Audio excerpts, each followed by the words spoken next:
Bonjour à tous, bienvenue pour ce nouveau numéro de Bien sur ma planète. Et aujourd'hui, nous allons parler développement personnel avec Noémie de Saint-Cernin. Bonjour Noémie. Bonjour Johanna. Alors, tu es une professionnelle extrêmement polyvalente puisque tu es coach, formatrice, conférencière, tu organises des séminaires et puis tu es auteure avec un livre qui va sortir le 5 octobre 2017. Ça s'appelle Les clés du passé, se libérer pour changer de vie. Un message très positif finalement, parce que rien n'est figé dans la vie. Non, rien n'est figé dans la vie, non.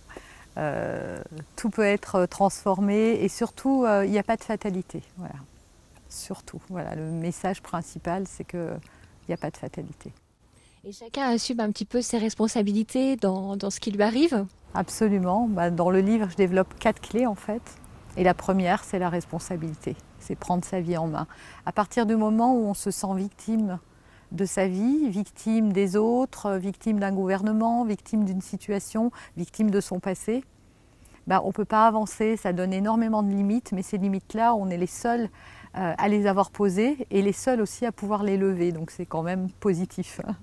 Et puis, il y a aussi les blessures à identifier qui viennent probablement de l'enfance. Absolument, en fait on est tous le fruit d'un passé, on a tous connu, alors il ne s'agit pas d'avoir eu une enfance traumatisante dans le sens premier du terme, mais un traumatisme pour un enfant ça peut être aussi des parents qui travaillent, un divorce, un manque d'attention, de valorisation, une surprotection. Voilà, il y a plusieurs manières d'être blessé.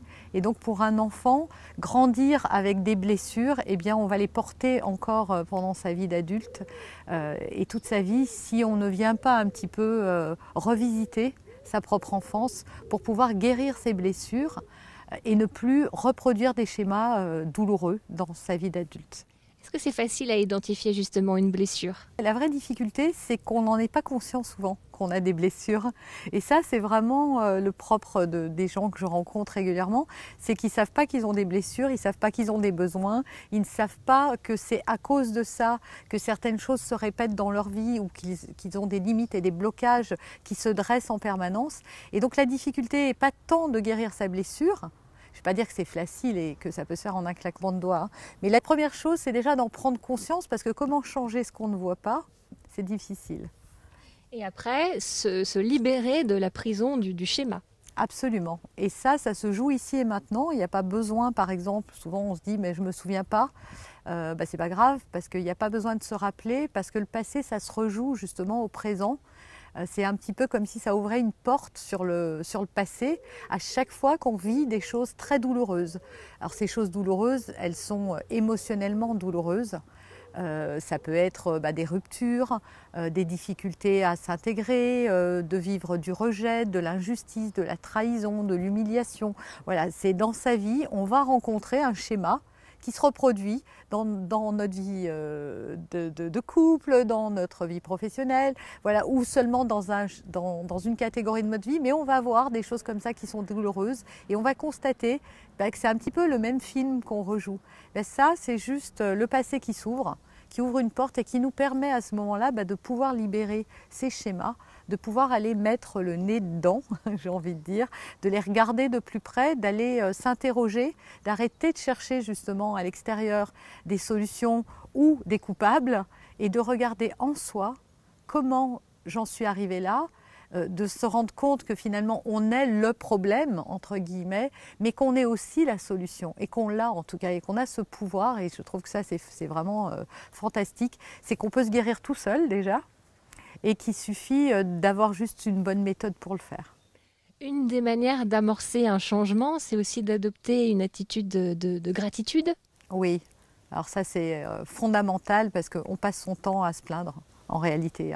Si on fait une introspection personnelle et qu'on regarde les choses difficiles qui nous sont arrivées, non plus en ne voyant que l'aspect négatif et douloureux, mais en voyant ce que ça nous a permis de devenir, d'acquérir, de comprendre, de transformer, alors c'est là que la magie opère et on ne voit plus ça comme quelque chose de négatif, même si on n'y retournerait plus, mais comme quelque chose qui finalement n'est pas si négatif. En fait, c'est la résistance qui va rendre la chose douloureuse. C'est parce que je résiste, c'est parce que je ne veux pas souffrir, c'est parce que je vis ça comme un malheur que ça crée du malheur en moi.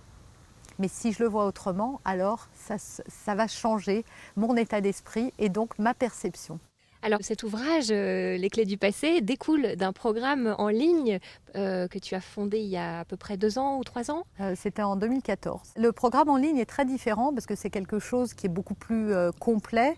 J'ai voulu vraiment que ça soit 2 choses quand même différentes, mais qui donnent une vision globale au niveau du livre, eh bien de mon point de vue déjà, de ma manière d'aborder la vie, d'aborder les difficultés.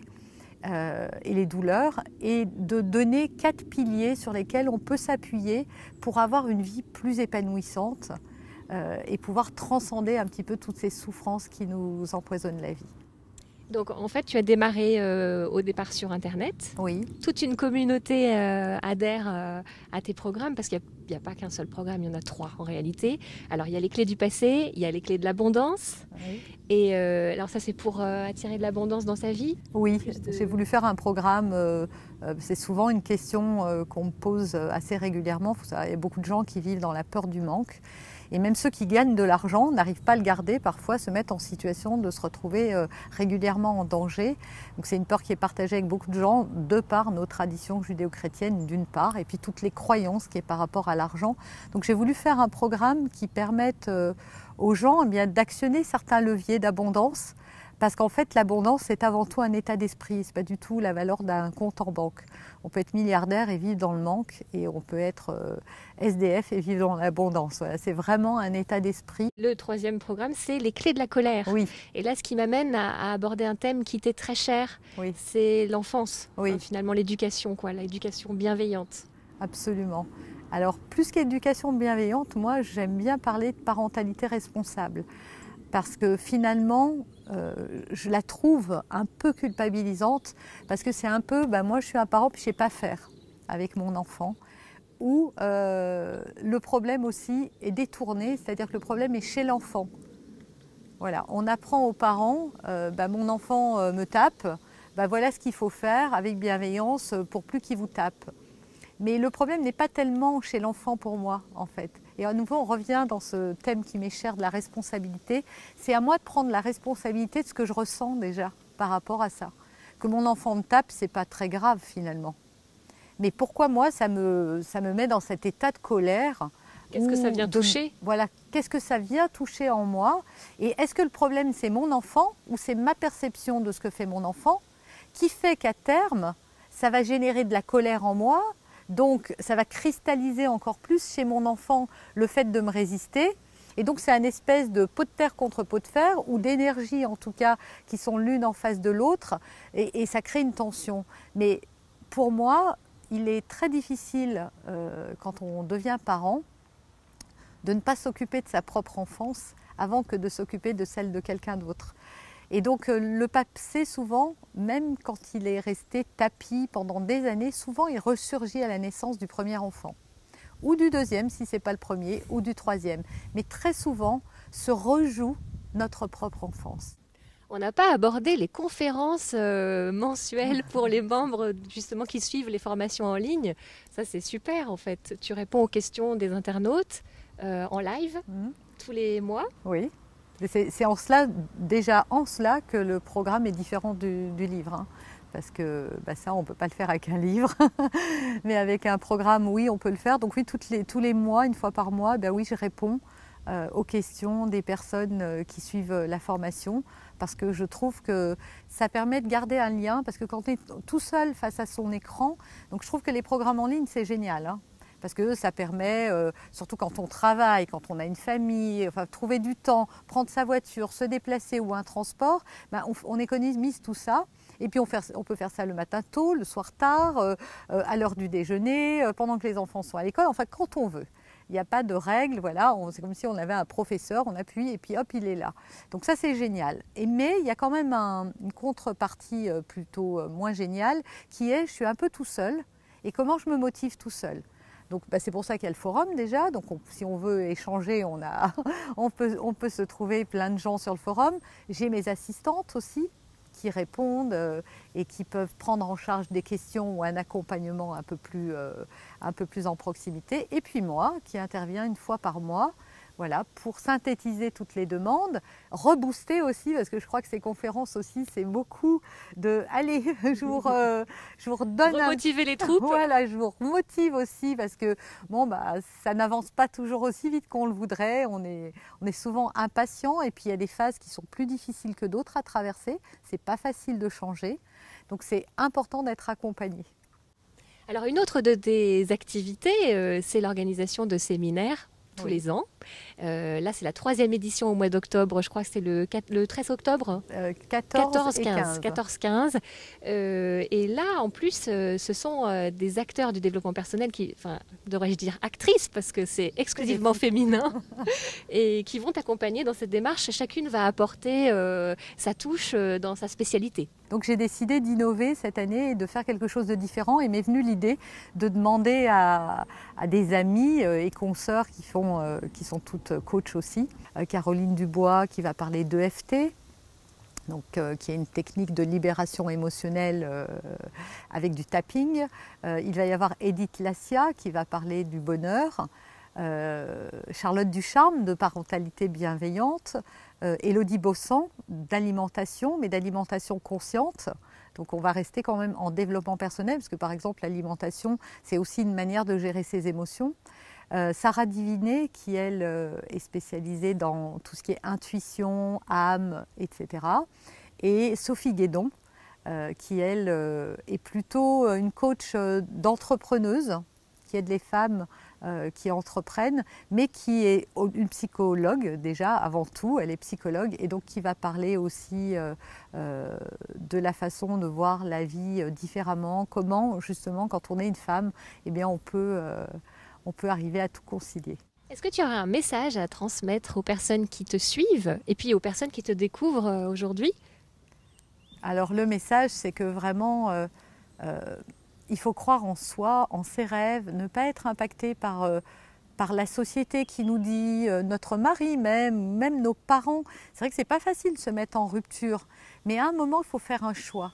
Est-ce que je suis plus importante que les autres? Est-ce que je vais enfin m'accorder toute la bienveillance que je mérite? Parce que c'est par ça que ça commence justement. Si on veut que le monde change, il va falloir qu'on change nous. Et si on ne veut plus voir certaines choses dans le monde, eh bien, il va falloir les changer en nous. Donc se prendre par la main, se dire ok, maintenant qu'est-ce que je veux? Arrêter de pleurnicher sur les petits bobos de la vie. Oui, se donner un temps bien évidemment de deuil, de souffrance quand on vit quelque chose de douloureux, mais derrière de se dire que ce n'est pas fini, quoi, et d'arrêter de se limiter, de faire exploser toutes ces barrières et d'enfin oser être qui l'on est vraiment. Voilà. Merci pour cette très jolie conclusion et merci de me recevoir dans ton superbe jardin. Et je rappelle donc le titre de ton livre, ça s'appelle « Les clés du passé, se libérer pour changer de vie ». Je suis certaine que ça aura un succès à l'image de la communauté francophone qui te suit dans le monde entier, parce qu'avec la magie d'Internet, tu es partout. Oui. On va peut-être parler de tes pages Facebook. Donc j'ai une page qui porte mon nom, donc Noémie de Saint-Cernin, qui est plus généraliste en développement personnel, et puis une seconde qui est beaucoup plus récente, qui s'appelle D'amour et de parentalité, et qui réunit aujourd'hui mais ça va tellement vite que ça aura changé d'ici là, mais on est à plus de 7500 abonnés. Oh, c'est pas mal. Hein. Oui, en quelques mois, oui, c'est énorme. Bon, alors on souhaite un grand succès aussi au livre qui sort donc le 5 octobre 2017. Merci Noémie. Merci à toi, très bientôt. Au revoir.